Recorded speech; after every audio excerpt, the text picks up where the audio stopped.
Αμάν μωρέ, Σάβα, ακόμα στον καναπέ είσαι. Δεν μου άνοιξες τη σιδερό στα 2 λεπτά που στο ζήτησα. Συγγνώμη, ρε Λιδία μου.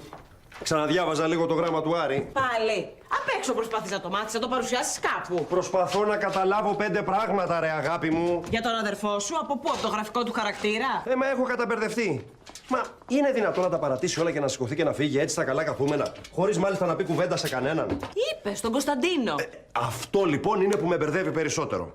Ρε παιδί μου, ο Άρης από μικρό παιδί πάντα όλα σε μένα τα εμπιστευόταν. Τώρα γιατί όχι. Αχ, Σάβα, με έχετε ζαλίσει 2 εβδομάδες και εσύ και η Μπέλα. Τα ίδια και τα ίδια, πού να ξέρω εγώ. Εν τω μεταξύ, όποτε μιλάμε στο Viber και τον ρωτάω, αυτός μου λέει όχι από εδώ. Αυτά θα τα πούμε από κοντά όταν έρθεις. Κανόνισε να πας. Νομίζεις δεν το σκέφτομαι.